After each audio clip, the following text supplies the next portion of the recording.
Assalamualaikum warahmatullahi wabarakatuh. Kumaha daramang, mudah-mudahan hidup ayeuna dina keadaan sehat walafiat sareng aya dina lindungan Allah Subhanahu wa taala ya. Bapak, ayeuna dina pertemuan kaopat bade ngabahas ngeunaan pangajaran 2 dina tema ngahiji dina bebedaan. Materi anu balas dibahas ku Bapak ngeunaan nu kahiji ngeunaan teks argumentasi, anu kadua kecap dirangkeun tukang ing jeung ning, kalimah nu kaopat kalimah aktif jeung kalimah pasif. Dapat anu kahiji tentang teks argumentasi. Naon teks argumentasi teh? Teks argumentasi nyaeta mangrupa pandangan, pendapat, atau keyakinan penulis ngeunaan kana hiji pasoalan ditungtungna ku kasimpulan ya, eta ngeunaan teks argumentasi. Jadi biasanya teks argumentasi teh merupakan pandangan, pendapat, keyakinan ku penulis jeung ditungtungan ku kasimpulan. Contoh teks argumentasi, hideuk buka buku halaman 18 jeung halaman 18. Baca ku hideupnya. Eta contoh teks argumentasi. Dina teks eta bilih hidup teu jelas, dihandap aya kamus alit. Ya, bilih hidup teu ngartos kata-katanya enggak ngerti, bisa dilihat di kamus alit ya. Terus upami tos hidup baca supados langkung ngartos keur hidup eusian ya latihan ngeunaan teks argumentasi eta ya pancan mandiri. Nomor 1 sampai nomor 5 dicobian hidup dicobi di eusian di bumi. Materi nu salangjengna ngeunaan kalimah aktif jeung kalimah pasif ya. Contoh kalimah aktif. Mamah mangku ade. Nah, dina kalimah aktif ieu aya nu disebut jejer atawa kalau bahasa Indonesianya namanya subjek. Ada yang namanya ceritaan atau predikat, aya nu namina objek ya. Mamah dina kalimat aktif ieu adalah jejer atau subjek ya.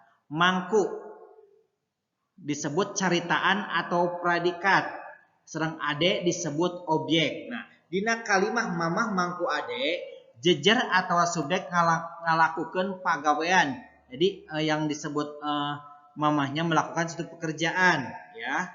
Nah, yang melakukan misalnya jejer atau subjek melakukan pekerjaan disebut kalimah aktif ya. Nah, anu kadua wangun kalimah pasif. Contoh kalimahna ade dipangku ku mamah. Kalimah ieu kalimah disebut kalimah pasif sabab jejerna kakeunaan ku pagawean. Lamun kalimah aktif mah jejerna ngalakukeun pagawean, lamun kalimah pasif mah jejerna dikeunaan ku pagawean. Oke, ngubah wangun kalimah.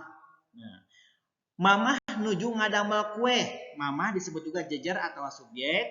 Nuju ngadamel caritaan atau predikat. Kue disebut juga objek ya. Nah, dia dijieun ka nu luhur kalimah aktif, dijieun ka kalimah pasif. Nah, nu objek jadi jejer ya. Didamel ku itu tetap caritaan, mamah jadi objek. Asalna mamah jadi jejer, tina kalimah aktif dirobah kanu jadi objek, jadi kalimah pasif ya. Contoh kalimat aktif, Dudi meuli buku di toko. Nah, kalimat pasifna buku dibeli Dudi di toko. Muka 2, pasif jadi aktif. Kalimat pasifna tangkal jamu dituar ku Mang Ucu. Aktifna Mang Ucu nuar tangkal jambu. Nah, itu ya perubahannya. Contoh caritaan dina kalimah, biasana aktif jadi pasif teh aya kecap jadi awalan di atau ya. Misalnya nyieun jadi dijieun, ngarautan jadi dirautan, ngaluluhan jadi diluluhan, manggil jadi dipanggil, meresan jadi diberesan, ngadamel jadi didamel, maos jadi diaos, ngagingjing jadi dijingjing, makuan jadi dipakuan. Ingat, kalau kalimat pasif awalnya itu ada kata di ya, di rumah menjadi di nyieun jadi dijieun dan selanjutnya. Tugas pikeun hidup kerjakeun buku kaca 22 nepi kaca 24 itu ngarobah wangun kalimah ya. Nu kahiji nu tugasna di dieu ngerobah kalimat aktif jadi kalimat pasif. Ingat, robah kalimat aktif jadi kalimat pasif. Anu tugas kahiji ya. Nu kaduana di dieu aya nu panca nu kadua halaman 23 ngarubah kalimat pasif jadi kalimat aktif. Ya. Ingat ya. Itu merubah kalimat aktif jadi pasif, yang keduanya rubah kalimat pasif jadi aktif. Gitu materi ti Bapak, mudah-mudahan hidup lancar ngerjakeunana ya.